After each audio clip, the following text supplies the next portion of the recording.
비행기에서 만난 한국 남자와 결혼해버렸습니다. 이 말을 들으면 어떤 생각이 드시나요? 믿기지 않으시겠지만 이것은 제 실제 이야기입니다. 5년 전 저는 캐나다 밴쿠버에서 평범한 디자이너로 일하고 있었습니다. 매일 같은 일상, 같은 사람들, 같은 풍경. 어느 순간 저는 갑갑함을 느꼈고 무작정 떠나기로 결심했어요. 손가락으로 지도를 가리키다 멈춘 곳이 바로 한국이었습니다. 그때만 해도 저는 한국에 대해 아는 것이 거의 없었어요. K-팝이나 한국 드라마에 빠져있던 것도 아니었고 오히려 동양 문화는 낯설고 남성 중심적일 것이라는 편견을 가지고 있었죠. 인생의 전환점은 항상 예상치 못한 순간에 찾아온다고 하죠. 제게는 그 순간이 바로 비행기 안이었습니다. 13시간이라는 긴 비행시간 동안 제 옆자리에 앉은 한국 남자는 제가 비행기를 무서워한다는 것을 알아채고 친절하게 말을 걸어왔어요. 비행기는 사실 가장 안전한 교통수단이라는 거 알고 계세요? 교통사고율이 자동차의 1,500밖에 안 된다고 해요. 그의 차분한 목소리와 따뜻한 미소가 저를 안심시켰고 우리의 대화는 그렇게 시작되었습니다. 이름은 이준호, 한국 IT 회사의 개발자였어요. 그는 영어도 유창했고 한국의 문화와 역사에 대한 지식도 풍부했습니다. 인천공항에 도착했을 때 그는 저에게 명함을 건네며 서울에 계시는 동안 도움이 필요하시면 언제든지 연락하세요 라고 말했어요. 그 순간 무언가가 제 가슴속에서 설렜지만 그것이 미래의 남편과의 첫 만남이 될 줄은 상상도 못했습니다. 이제 여러분은 궁금하시겠죠? 그 후 어떻게 되었냐고요? 문화적 차이, 언어 장벽, 가족의 반대. 우리가 어떻게 그 모든 어려움을 극복하고 사랑을 이루었는지, 그리고 한국이라는 나라가 어떻게 제 인생의 새로운 고향이 되었는지 더 알고 싶으시다면 지금 바로 구독과 좋아요, 알림 설정을 해주세요. 지금부터 시작될 이야기는 단순한 연애담이 아닙니다. 이것은 서로 다른 두 문화가 만나 하나가 되는 과정, 그리고 그 속에서 발견한 진정한 사랑과 가족의 의미에 관한 이야기입니다. 함께 해주실 준비 되셨나요? 안녕하세요, 여러분. 제 이름은 에밀리 클라크입니다. 캐나다 밴쿠버 출신이죠. 오늘은 제 인생을 완전히 바꿔놓은 이야기를 들려드리려고 합니다. 누구나 인생에서 전환점이 있잖아요. 저에게는 그 전환점이 딱 비행기 한 대였어요. 저는 디자인 회사에서 5년째 일하고 있었습니다. 제 삶은 마치 잘 짜인 시간표처럼 흘러갔어요. 아침 7시에 기상, 9시에 출근, 오후 6시에 퇴근, 그리고 또다시 같은 일상의 반복. 그런 일상이 저를 점점 갉아먹고 있었어요. 매일 밤 침대에 누워 내 인생이 이대로 괜찮은 걸까? 라는 생각이 머릿속을 맴돌았죠. 그러던 어느 날 갑자기 휴가를 내고 싶다는 생각이 들었어요. 새로운 곳에서 완전히 다른 경험을 해보고 싶었거든요. 그래서 여행사 웹사이트를 뒤적이다가 마우스 휠이 멈춘 곳이 있었습니다. 대한민국 서울. 사실 저는 한국에 대해 잘 몰랐어요. K-팝이나 한국 드라마에도 큰 관심이 없었거든요. 동양 문화는 낯설고 남성 중심적일 것이라는 편견도 있었어요. 하지만 그런 낯설미 오히려 매력적으로 느껴졌습니다. 지금 생각해보면 그때 무의식적으로 내린 결정이 제 인생을 완전히 바꿔놓을 줄은 몰랐죠. 비행기 표를 예매하고 짐을 꾸리는 것까지는 일사천리로 진행됐어요. 문제는 제가 비행기를 무서워한다는 거였죠. 특히 13시간이나 되는 장거리 비행은 처음이었어요. 비행기에 오르는 순간부터 손에 땀이 배기 시작했습니다. 죄송합니다. 이 자리 맞나요? 제 옆자리에 앉을 승객이 영어로 물어봤어요. 고개를 들어보니 단정하게 차려입은 한국인 남성이 서 있었습니다. 그가 미소 지으며 자리에 앉았어요. 그때만 해도 저는 그가 제 인생을 바꿀 사람이 될 줄은 꿈에도 몰랐죠. 비행기가 이륙하자 제 손은 저도 모르게 팔걸이를 꽉 움켜쥐었어요. 눈을 꼭 감고 있는데 누군가 조심스럽게 말을 걸었습니다. 비행기 무서워하세요? 옆자리 남성의 목소리였어요. 네. 조금요. 사실은 많이가 맞는 말이었지만 낯선 사람 앞에서 약점을 보이고 싶지 않았어요. 저도 처음에는 그랬어요. 하지만 비행기는 사실 가장 안전한 교통수단이라는 거 알고 계세요? 교통사고율이 자동차의 1,500밖에 안 된다고 해요. 그의 말에 긴장이 조금 풀렸습니다. 그리고 대화는 자연스럽게 이어졌어요. 그의 이름은 이준호. 한국 IT 회사의 개발자로 캐나다 지사에서의 회의를 마치고 돌아가는 길이라고 했습니다. 영어도 유창했고 무엇보다 차분하고 침착한 모습이 인상적이었어요. 한국에는 처음 가시나요? 그가 물었습니다. 네, 첫 방문이에요. 사실 아시아는 처음이라 많이 설렙니다. 어떤 계기로 한국을 선택하셨어요? 글쎄요. 뭔가 새로운 경험을 하고 싶었거든요. 그냥 충동적으로 결정했어요. 준호 씨는 웃으며 좋은 선택이셨어요. 한국은 정말 매력적인 나라니까요. 라고 대답했습니다. 그리고는 서울에서 꼭 가봐야 할 곳들과 맛있는 음식점들을 하나하나 추천해주기 시작했어요. 그의 이야기를 들으며 한국에 대한 호기심이 점점 커져갔습니다. 비행기가 난 기류를 만났을 때도 준호 씨는 제가 안심할 수 있도록 다양한 이야기로 저를 분산시켜 주었어요. 13시간이 어떻게 지나갔는지 모를 정도로 대화는 즐거웠습니다. 서로의 문화적 차이에 대해 이야기하며 웃기도 하고 각자의 일과 꿈에 대해서도 나누었죠. 비행기가 인천공항에 도착했을 때 저는 이상하게도 아쉬움이 밀려왔어요. 혹시 서울에 계시는 동안 궁금한 점이 있으시면 연락주세요. 준호 씨는 명함을 건네며 말했습니다. 필요하시면 언제든지 도움드릴게요.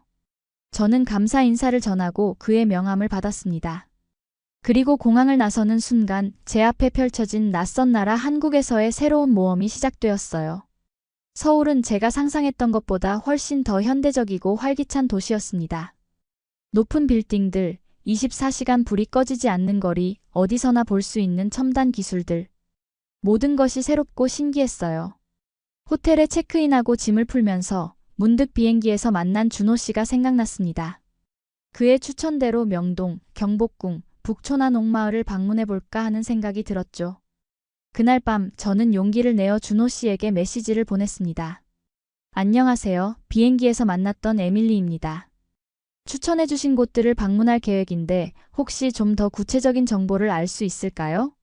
몇 분 후 답장이 왔어요. 물론이죠. 도움이 필요하시다면 직접 가이드해 드릴 수도 있습니다. 그렇게 우리의 인연은 비행기에서 내린 후에도 계속되었습니다. 다음 날 저는 준호 씨와 경복궁 앞에서 만나기로 했습니다. 아침부터 설레는 마음으로 준비를 하고 나섰어요. 지하철을 타고 가는 동안 저는 서울의 깨끗하고 체계적인 대중교통 시스템에 놀랐습니다. 캐나다에서는 상상도 할 수 없는 정확성과 편리함이었죠. 경복궁 입구에 도착하자 준호 씨가 이미 기다리고 있었어요. 캐주얼한 셔츠에 청바지 차림이었는데 비행기에서 봤을 때보다 더 편안해 보였습니다. 어제 잘 주무셨어요? 준호 씨가 반갑게 인사했습니다.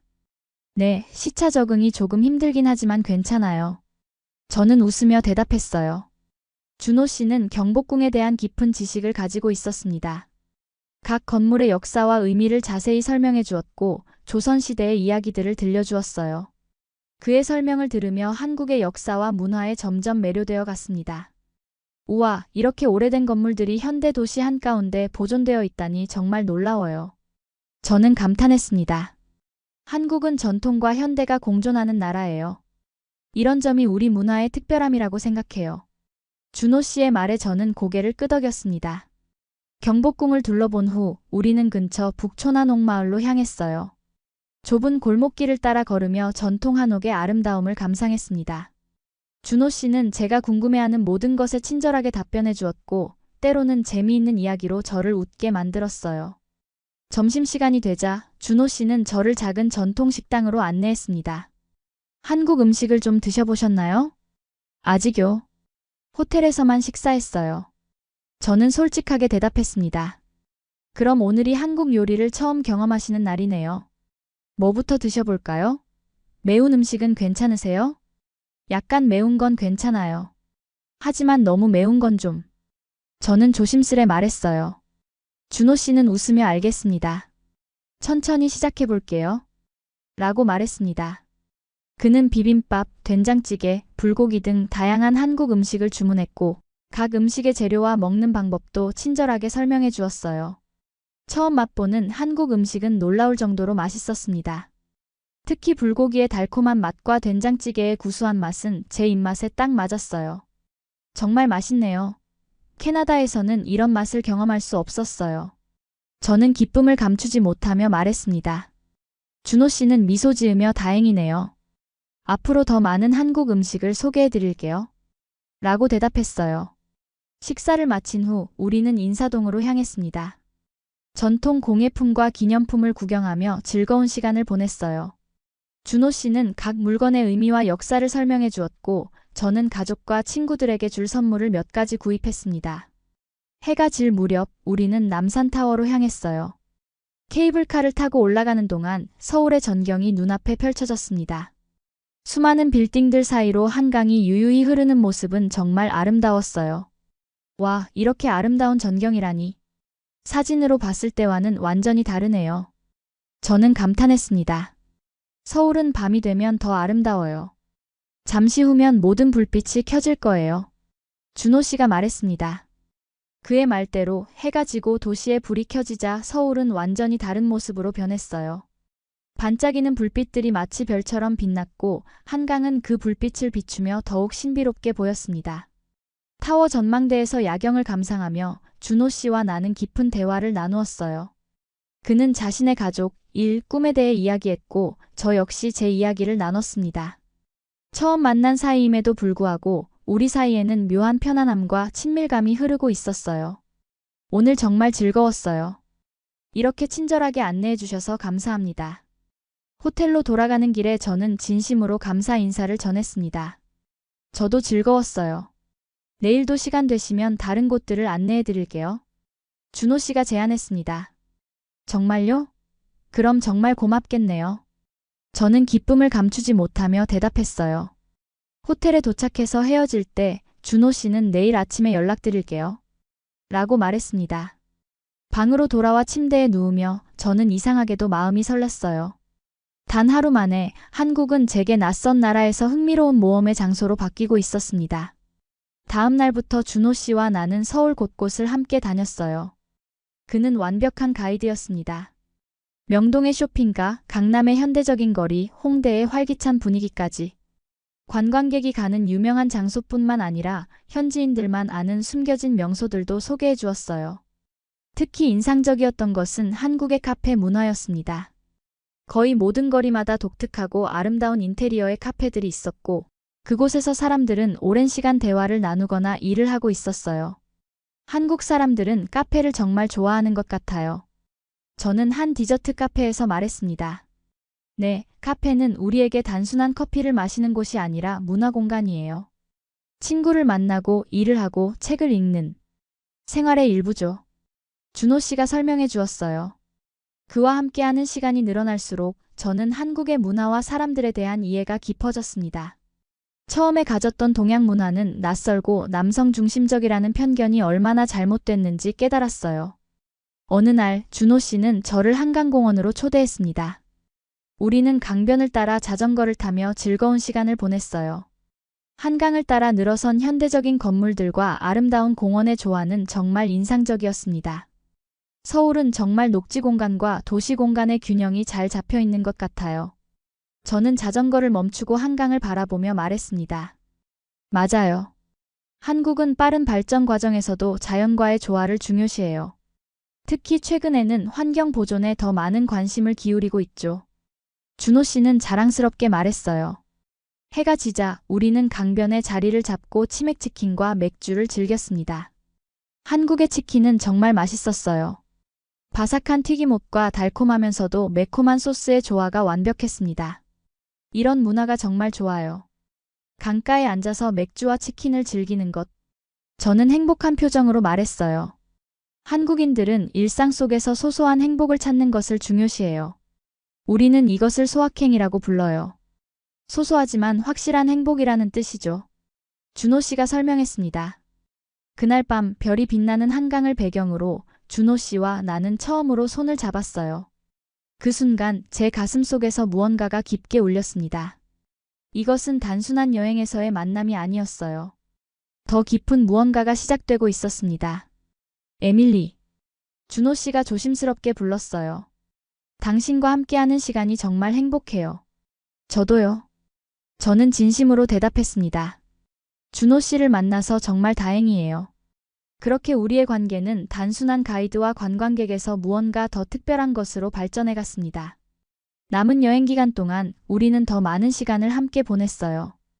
때로는 관광지를 방문하고 때로는 그냥 카페에 앉아 이야기를 나누기도 했습니다. 어느덧 한국에서의 2주 일정이 끝나가고 있었어요.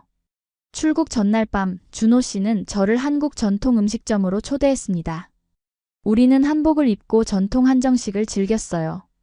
음식 하나하나가 정성스럽게 준비되어 있었고 그 맛은 제가 경험했던 어떤 요리보다도 풍부하고 깊었습니다. 이렇게 완벽한 시간을 선물해 주셔서 감사해요. 저는 그에게 말했습니다. 한국은 제가 상상했던 것보다 훨씬 더 아름답고 매력적인 나라였어요. 그리고 준호 씨 덕분에 더 특별한 시간이었습니다. 준호 씨는 잠시 침묵했다가 조심스럽게 말했어요. 에밀리, 내일 떠나시지만 우리의 인연이 여기서 끝났으면 좋겠지 않아요. 계속 연락하고 지냈으면 좋겠어요. 그의 말에 제 마음은 기쁨으로 가득 찼습니다. 저도 그럴 생각이었어요. 이렇게 특별한 만남을 그냥 끝내고 싶지 않아요. 우리는 서로의 연락처를 다시 확인하고 소셜미디어도 교환했습니다. 다음 날 아침 준호 씨는 공항까지 저를 배웅해 주었어요. 곧 다시 만나요.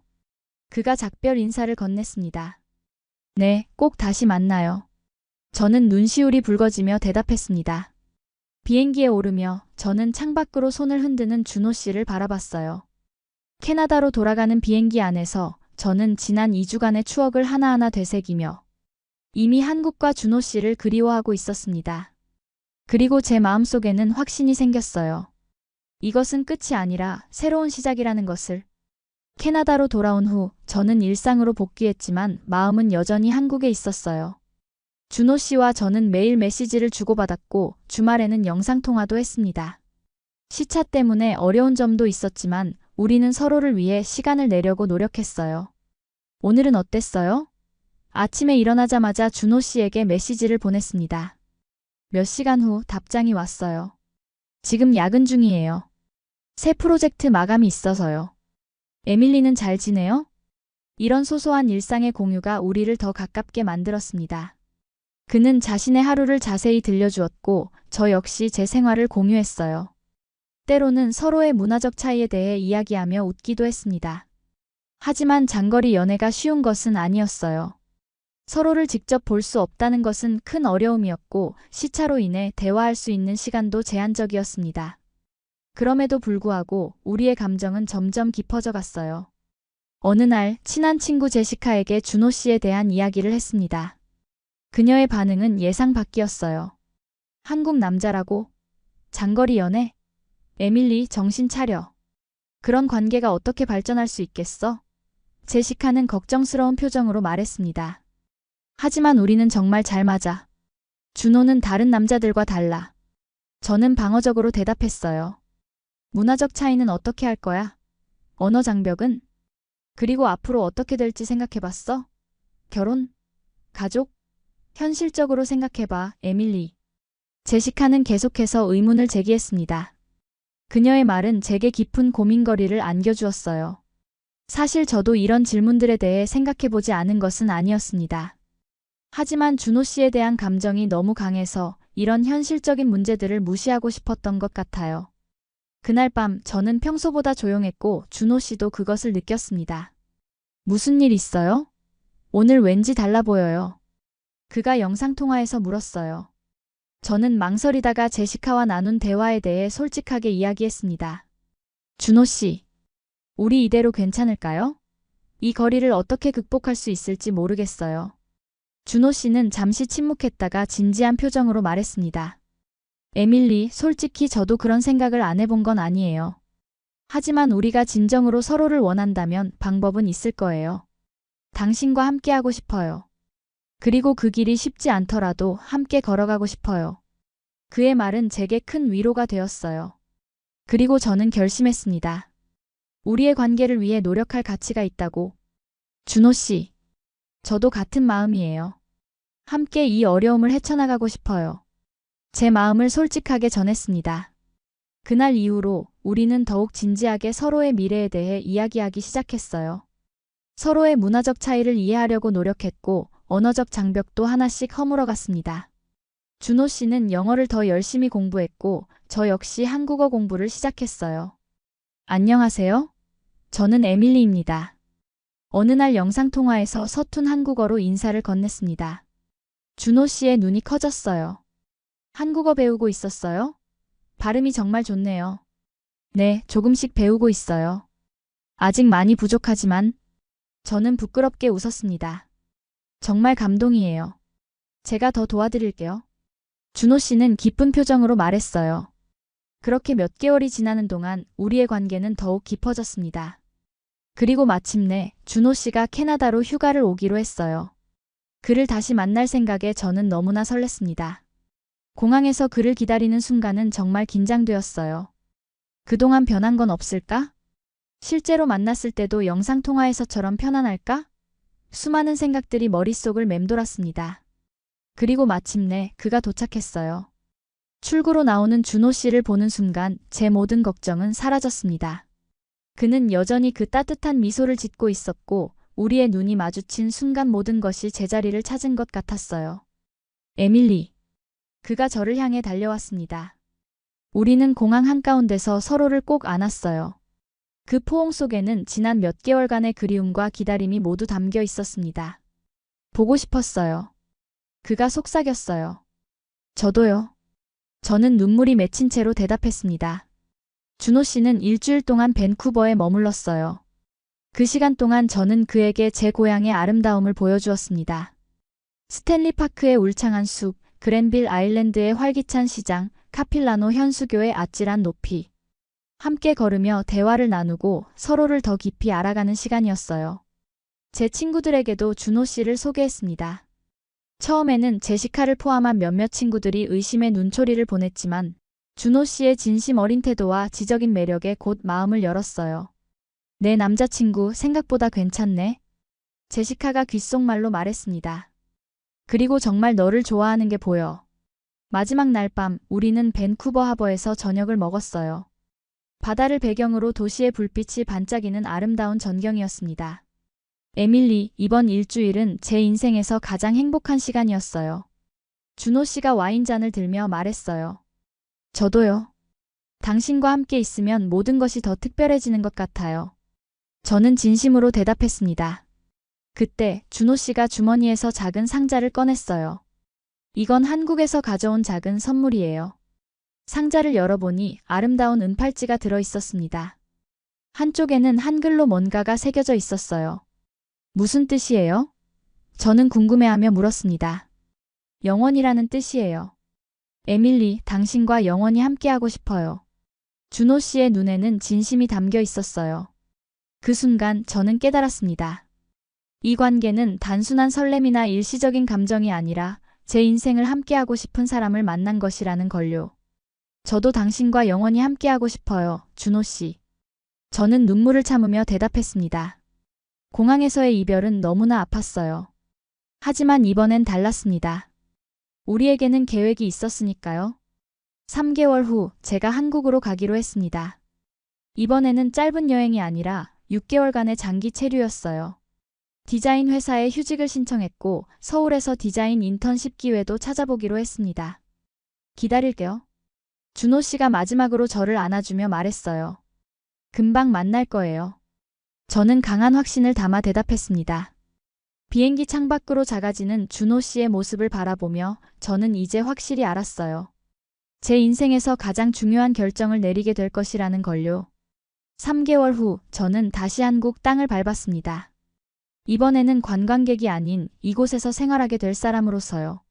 준호 씨는 공항에서 저를 기다리고 있었고 그의 품에 안기는 순간 모든 걱정과 불안은 사라졌습니다. 드디어 왔네요. 준호 씨가 행복한 표정으로 말했어요. 네, 드디어 왔어요. 저는 미소를 지으며 대답했습니다. 준호 씨는 제가 머물 곳으로 작은 원룸 아파트를 구해두었어요. 강남에서 조금 떨어진 곳이었지만 지하철역과 가까워서 이동하기 편리했습니다. 아파트는 작았지만 모든 것이 효율적으로 배치되어 있었고 특히 초고속 인터넷은 캐나다에서는 상상도 할 수 없을 정도로 빨랐어요. 어떤가요? 마음에 들어요? 준호 씨가 걱정스럽게 물었습니다. 완벽해요. 정말 세심하게 준비해 주셨네요. 저는 진심으로 감사를 표했어요. 첫 주는 적응하느라 정신없이 지나갔습니다. 준호 씨는 퇴근 후마다 저를 찾아와 한국 생활에 필요한 것들을 하나하나 알려주었어요. 지하철 이용 방법부터 배달 음식 주문 방법, 각종 행정 절차까지. 그의 도움 없이는 불가능했을 거예요. 두 번째 주부터는 인턴십을 시작했습니다. 준호 씨의 소개로 서울의 작은 디자인 스튜디오에서 일할 기회를 얻었어요. 처음에는 언어 장벽 때문에 어려움도 있었지만 동료들은 모두 친절하게 도와주었고 제 디자인 능력을 인정해 주었습니다. 한국 직장 문화는 어때요? 어느 날 저녁 준호 씨가 물었습니다. 다른 점이 많아요. 회의 방식이나 의사결정 과정이 캐나다와는 달라요. 하지만 점점 적응하고 있어요. 저는 솔직하게 대답했어요. 주말에는 준호 씨와 함께 서울 외곽으로 여행을 다니기도 했습니다. 가평의 아름다운 자연, 전주의 전통적인 한옥마을, 부산의 활기찬 해변까지 한국의 다양한 모습을 경험할 수 있었어요. 한 달이 지나자 준호 씨가 조심스럽게 제안했습니다. 이번 주말에 우리 부모님을 만나보는 게 어떨까요? 그의 말에 저는 긴장했어요. 한국에서 부모님을 만난다는 것은 상당히 의미 있는 일이라는 것을 알고 있었거든요. 괜찮을까요? 제가 준비가 됐을까요? 저는 걱정스럽게 물었습니다. 걱정하지 마세요. 부모님께 당신에 대해 많이 말씀드렸어요. 이미 호감을 갖고 계세요. 준호 씨가 안심시켰어요. 그렇게 주말에 저는 준호 씨의 부모님 댁을 방문하게 되었습니다. 정갈한 아파트였고 어머니는 정성스럽게 음식을 준비해 두셨어요. 하지만 분위기는 처음부터 어색했습니다. 외국에서 왔다니 힘들지 않나요? 준호 씨의 어머니가 조심스럽게 물었습니다. 가끔은 그렇지만 준호 씨가 많이 도와주고 있어요. 저는 예의 바르게 대답했어요. 우리나라 음식은 어때요? 입에 맞나요? 어머니가 계속해서 질문했습니다. 네, 정말 맛있어요. 특히 김치와 불고기를 좋아해요. 저는 미소 지으며 대답했어요. 대화는 계속 이어졌지만 저는 어머니의 눈빛에서 의구심을 읽을 수 있었습니다. 그리고 식사 후 준호 씨가 잠시 자리를 비운 사이 어머니가 직접적으로 물었어요. 앞으로의 계획이 어떻게 되나요? 한국에서 계속 살 생각인가요? 아직 확실한 계획은 없어요. 하지만 준호 씨와의 관계를 진지하게 생각하고 있습니다. 저는 정직하게 대답했어요. 그래요. 어머니의 표정이 굳어졌습니다. 하지만 문화도 다르고 언어도 안 통하는데 어떻게 가정을 꾸릴 수 있을까요? 우리 아들은 한국에서 살아야 하는데 당신은 그런 생활에 적응할 수 있을까요? 그 말에 저는 상처를 받았지만 이해하려고 노력했습니다. 어머니의 입장에서는 아들의 행복을 걱정하시는 거겠죠. 제가 노력하고 있어요. 한국어도 배우고 있고 한국 문화도 존중합니다. 준호 씨와 함께라면 어려움도 극복할 수 있을 거라고 생각해요. 저는 진심을 담아 대답했어요. 그날 집으로 돌아오는 길 준호 씨는 제 표정이 어둡다는 것을 알아차렸습니다. 무슨 일 있었어요? 부모님이 뭐라고 하셨나요? 그가 걱정스럽게 물었어요. 저는 솔직하게 대화 내용을 전했습니다. 준호 씨는 미안한 표정으로 제 손을 잡았어요. 정말 미안해요. 어머니는 그저 걱정하시는 거예요. 시간이 지나면 당신을 알아가시고 마음을 여실 거예요. 이해해요. 어머니 입장에서는 당연한 걱정이에요. 저는 억지로 미소를 지었습니다. 하지만 그날 이후로 저는 환영받지 못하는 이방인이라는 느낌을 떨쳐버릴 수 없었어요. 직장에서도 가끔은 문화적 차이 때문에 오해가 생기기도 했고 일상생활에서도 작은 좌절을 경험했습니다. 왜 한국 사람들은 항상 빨리빨리만 외치는 걸까요? 어느 날 저는 준호 씨에게 푸념했어요. 모든 것이 너무 빠르게 진행되어서 적응하기가 힘들어요. 한국은 빠른 발전을 이룬 나라잖아요. 그 과정에서 빨리빨리 문화가 생긴 거죠. 좋은 점도 있어요. 준호 씨는 이해시키려 노력했어요. 이런 작은 충돌들은 계속 이어졌지만 준호 씨는 항상 제 편에서 이해하고 도와주려 했습니다. 그럼에도 불구하고 때로는 이 관계가 너무 어려운 것은 아닌지 의문이 들기도 했어요. 한국 생활 3개월 차에 접어들 무렵 저는 심한 감기에 걸렸습니다. 고열과 기침으로 며칠 동안 침대에서 일어나기 힘들었어요. 그때 준호 씨는 매일 퇴근 후 저를 간호해 주었고 어느 날은 자신의 어머니를 데려오기도 했습니다. 놀랍게도 준호 씨의 어머니는 직접 만든 죽과 약을 가져오셨어요. 한국에서는 아플 때 이런 죽을 먹어요. 기운을 차리는 데 도움이 될 거예요. 그녀의 따뜻한 배려에 저는 감동받았습니다. 그리고 그날부터 어머니의 태도가 조금씩 변하기 시작했어요. 가끔 집으로 초대해 한국 요리를 가르쳐 주시기도 하고 한국어를 배우는데 도움을 주시기도 했습니다. 에밀리는 배우려는 의지가 강해요. 우리 준호보다 나은 것 같아요. 어느 날 어머니가 웃으며 말씀하셨어요. 그 말에 준호 씨와 나는 서로를 바라보며 웃었습니다. 천천히 하지만 확실히 저는 이 낯선 문화 속에서 제자리를 찾아가고 있었어요. 한국 생활 5개월 차, 저는 이제 어느 정도 적응했다고 느꼈습니다. 한국어로 간단한 대화가 가능해졌고 지하철이나 버스를 이용하는데도 어려움이 없었어요.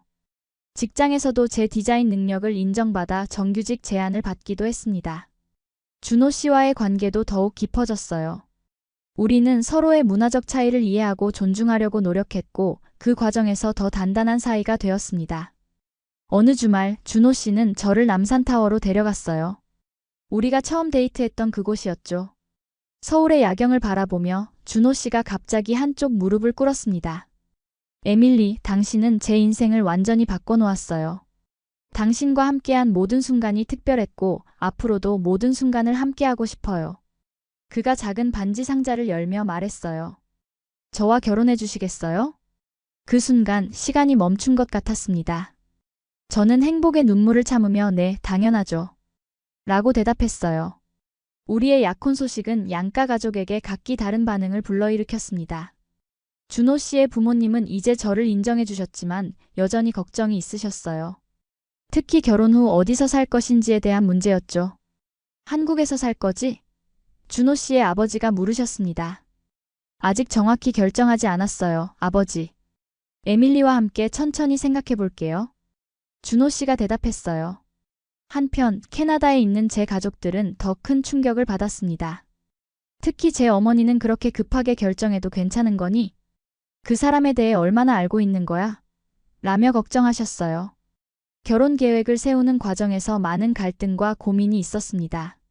어디서 결혼식을 올릴지, 어떤 형태의 결혼식을 할지, 그리고 결혼 후 어디서 살 것인지.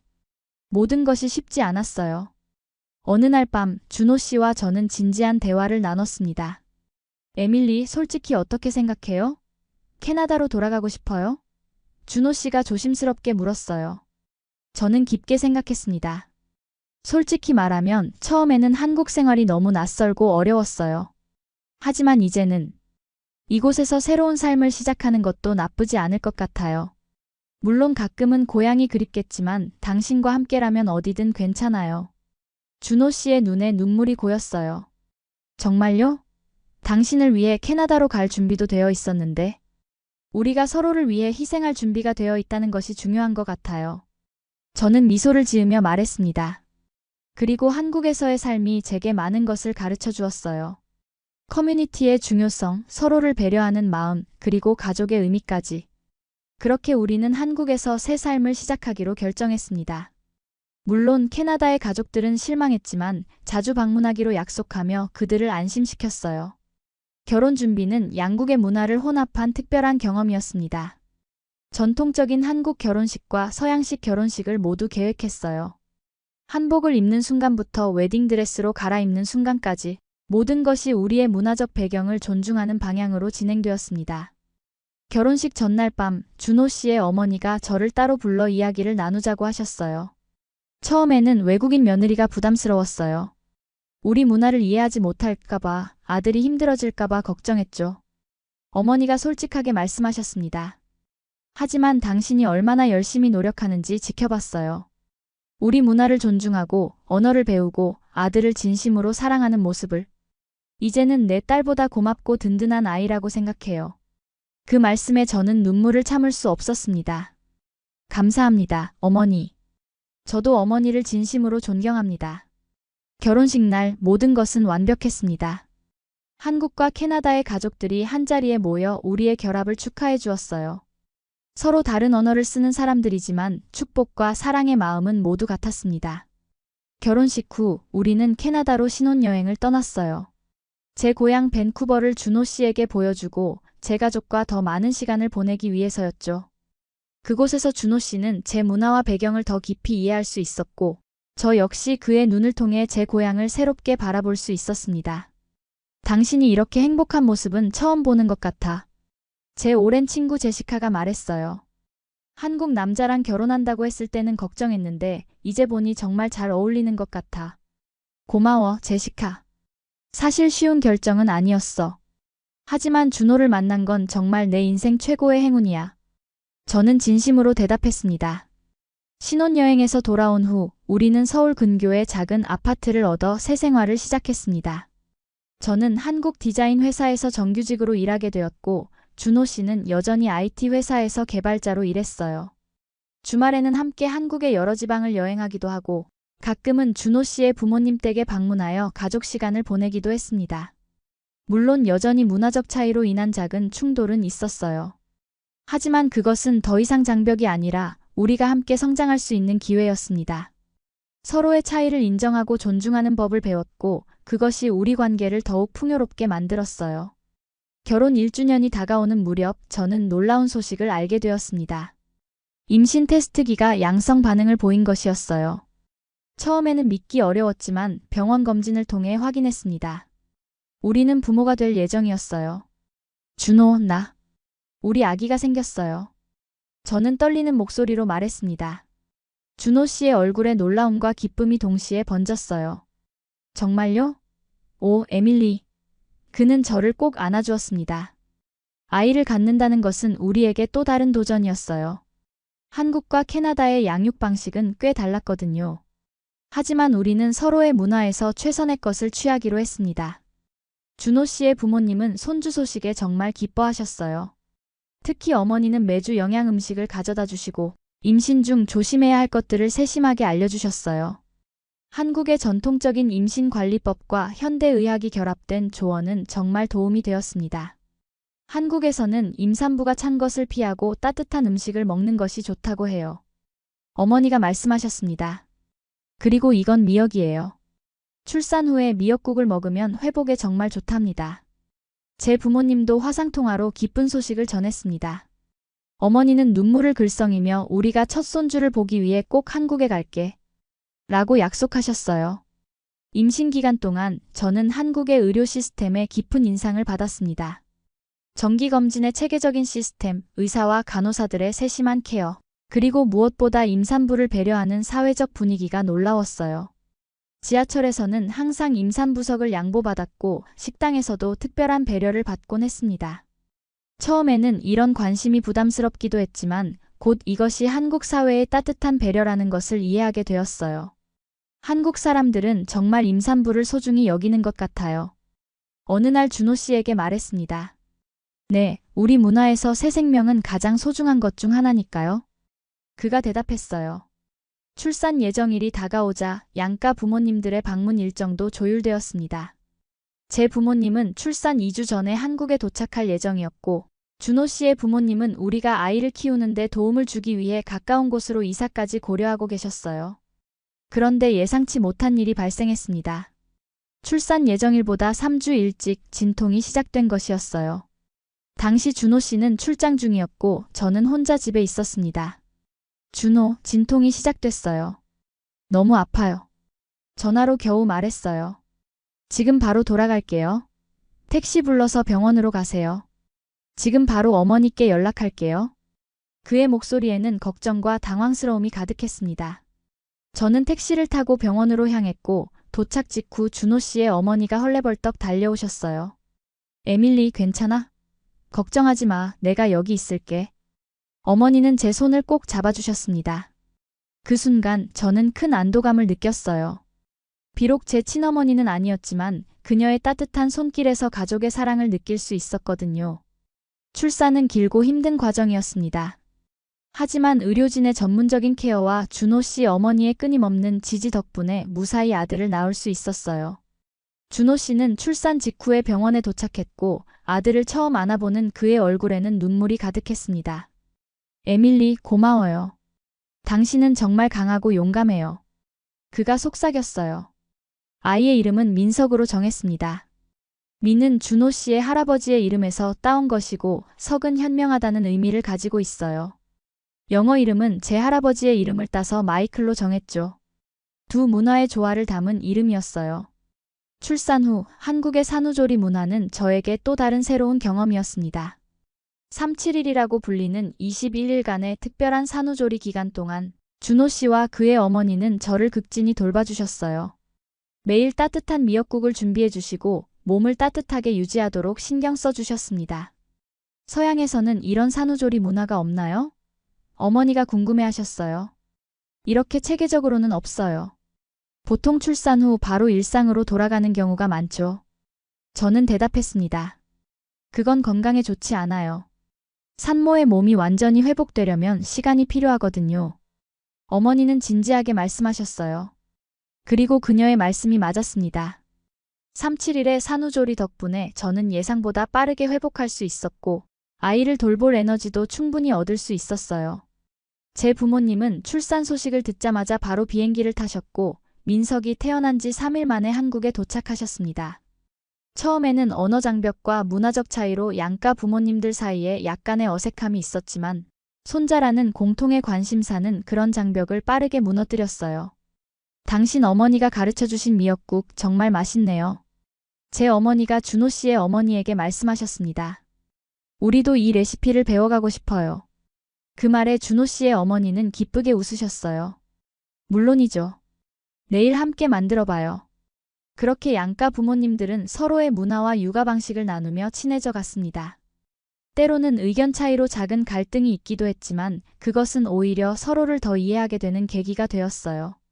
민석이가 100일이 되던 날 우리는 전통적인 100일 잔치를 열었습니다. 한국의 친구들과 가족들, 그리고 캐나다에서 온 제 가족까지 모두 모여 아이의 건강을 축하했어요. 돌잡이 대신 100일 잔치에서 작은 행사를 했는데 민석이는 책을 집어 모두를 놀라게 했습니다. 우리 손자가 학자가 될 거예요. 준호 씨의 아버지가 자랑스럽게 말씀하셨어요. 아니면 작가가 될 수도 있겠네요. 제 아버지도 웃으며 말했습니다. 그 순간 저는 깊은 감사함을 느꼈어요. 서로 다른 두 문화, 두 가족이 이렇게 하나가 되어 우리 아이를 사랑으로 감싸주고 있다는 것이 정말 행복했거든요. 민석이가 태어난 지 1년, 우리 가족의 일상은 한국과 캐나다 문화가 자연스럽게 혼합된 모습이었습니다. 아침에는 한국식 아침 식사와 함께 영어 동요를 들으며 하루를 시작했고, 저녁에는 준호 씨가 한국어로 전래동화를 읽어주었어요.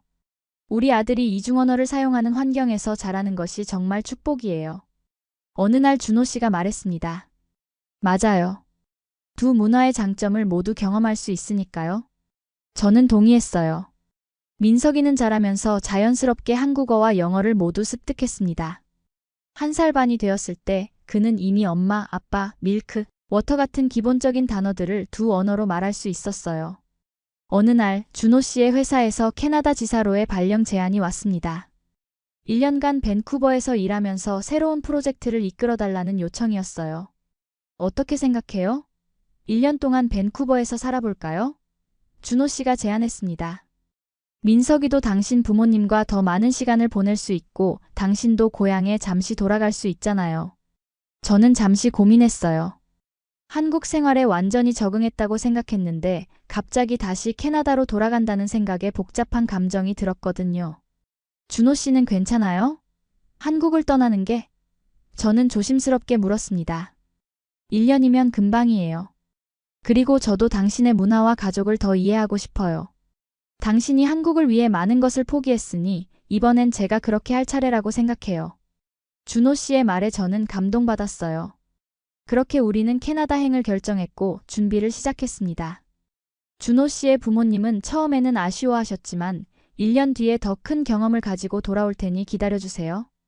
라는 준호 씨의 말에 이해해 주셨어요.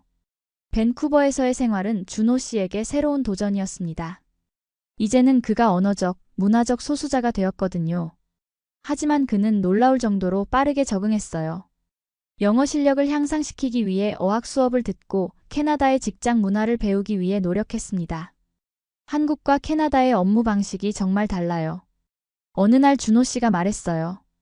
한국은 수직적인 구조가 강하지만 여기서는 모든 사람이 자유롭게 의견을 제시해요. 어떤 방식이 더 좋아요? 저는 궁금해서 물었습니다. 둘 다 장단점이 있어요. 한국식은 효율적이지만 때로는 창의성을 제한할 수 있고 캐나다식은 자유롭지만 때로는 의사결정이 느려요. 두 방식의 균형을 찾는 것이 중요한 것 같아요. 준호 씨의 대답은 항상 균형감 있었어요. 민석이에게도 캐나다 생활은 새로운 경험이었습니다. 그는 할머니, 할아버지와 더 많은 시간을 보내며 영어 환경에 노출되었고 캐나다의 자연과 문화를 경험했어요. 우리 손자가 정말 똑똑해요. 이미 두 언어를 말할 수 있다니. 제 어머니가 자랑스럽게 말씀하셨습니다. 밴쿠버에서의 1년은 빠르게 지나갔습니다. 그 기간 동안 우리는 로키 산맥, 나이아가라 폭포 등 캐나다의 아름다운 명소들을 여행했고 추수감사절, 크리스마스와 같은 북미 명절을 함께 즐겼어요. 준호 씨는 캐나다 직장에서도 인정받았고 심지어 계약 연장 제안도 받았습니다. 하지만 우리는 한국으로 돌아가기로 결정했어요. 그곳에도 우리의 가족과 삶이 있었으니까요. 한국으로 돌아가기 전 저는 준호 씨에게 물었습니다. 캐나다에서의 생활은 어땠어요? 처음에는 어려웠지만 정말 값진 경험이었어요. 이제 당신이 한국에서 느꼈을 어려움을 더 잘 이해할 수 있게 되었고, 우리 가족이 두 문화 사이에서 균형을 찾는 것이 얼마나 중요한지도 깨달았어요. 준호 씨의 대답에 저는 깊은 공감을 느꼈어요. 한국으로 돌아온 후 우리는 이전보다 더 단단한 가족이 되었습니다. 서로의 문화적 배경을 존중하고 두 세계의 장점을 취하며 살아가는 법을 배웠거든요. 민석이도 이제 3살이 되어 한국어와 영어를 자유롭게 오가며 대화할 수 있었어요. 어느 주말 우리는 준호 씨의 부모님 댁에서 가족 모임을 가졌습니다. 저는 캐나다에서 배운 퀘벡 스타일의 팬케이크를 만들었고 어머니는 한국식 불고기를 준비하셨어요. 식탁에는 두 문화의 음식이 조화롭게 어우러져 있었습니다. 에밀리, 이 팬케이크 정말 맛있네요. 어머니가 감탄하셨어요. 어머니의 불고기에 비하면 아무것도 아니에요. 저는 겸손하게 대답했습니다. 식사를 마친 후 민석이가 할머니에게 달려가 할머니, 나랑 영어로 책 읽어줘. 라고 말했어요. 준호 씨의 어머니는 웃으며 그래, 할머니가 영어 배우고 있으니까 같이 읽자. 라고 대답하셨습니다. 그 모습을 보며 저는 문득 깨달았어요. 문화적 차이는 장벽이 아니라 우리 가족을 더 풍요롭게 만드는 선물이라는 것을. 민석이가 초등학교에 입학할 무렵 우리 가족은 또 다른 기쁜 소식을 맞이했습니다. 둘째 아이가 생긴 것이었어요. 이번에는 딸이었고 이름은 서연으로 정했습니다. 영어 이름은 제 어머니의 이름을 따서 소피아로 지었어요. 두 아이의 부모가 되면서 우리는 더욱 균형 잡힌 문화적 교육을 제공하기 위해 노력했습니다. 집에서는 한국어와 영어를 모두 사용했고 아이들이 두 문화의 명절과 전통을 모두 경험할 수 있도록 했어요. 엄마, 왜 우리는 설날에 떡국도 먹고 크리스마스에 터키도 먹어요? 어느 날 민석이가 호기심 어린 눈으로 물었습니다. 그건 우리 가족이 특별하기 때문이야. 엄마는 캐나다에서 왔고 아빠는 한국에서 자랐어. 그래서 우리는 두 나라의 좋은 점을 모두 가질 수 있는 행운을 가진 거지. 저는 미소 지으며 대답했어요. 우와, 그럼 나는 2배로 특별한 거네요.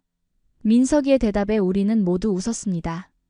아이들이 자라면서 준호 씨와 나는 종종 그들의 정체성에 대해 이야기를 나눴어요.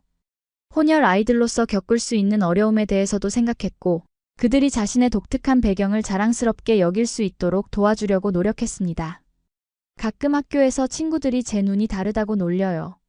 어느 날 민석이가 슬픈 표정으로 말했어요.